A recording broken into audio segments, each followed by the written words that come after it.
Ang mabuting balita ng Panginoon ayon kay San Lucas.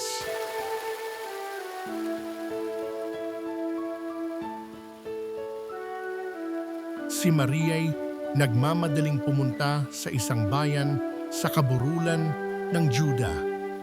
Pagdating sa bahay ni Zacarias, binati niya si Elizabeth. Nang marinig ni Elizabeth ang bati ni Maria, naggagalaw ang sanggol sa kanyang tiyan. Napuspos ng Espiritu Santo si Elizabeth at buong galak na sinabi, "Pinagpala ka sa mga babae at pinagpala rin ang dinadala mo sa iyong sinapupunan. Sino ako upang dalawin ng ina ng aking Panginoon? Sapagkat pagkarinig ko ng iyong bati ay naggagalaw sa tuwa ang sanggol sa aking tiyan.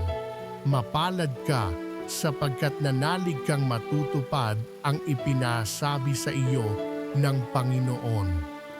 At sinabi ni Maria, "Ang puso ko'y nagpupuri sa Panginoon at nagagalak ang aking espiritu dahil sa Diyos na aking tagapagligtas, sapagkat nilingap niya ang kanyang abang alipin.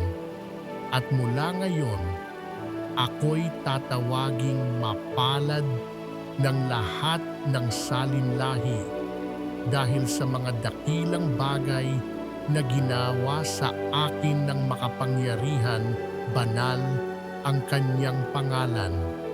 Kinahahabagan niya ang mga may takot sa kanya sa lahat ng salit-saling lahi. Ipinakita niya ang lakas ng kanyang mga bisig, pinangalat niya ang mga palalo ang isipan. Ibinagsak niya ang mga hari mula sa kanilang trono at itinaas ang mga nasa abang kalagayan. Binusog niya ng mabubuting bagay ang mga nagugutom at pinalayas niyang wala ni anuman ang mayayaman. Tinulungan niya ang kanyang bayang Israel bilang pagtupad sa pangako niya sa ating mga magulang kay Abraham at sa kanyang lahi magpakailanman. Tumira si Maria kina Elizabeth ng may 3 buwan at saka umuwi. Ang mabuting balita ng Panginoon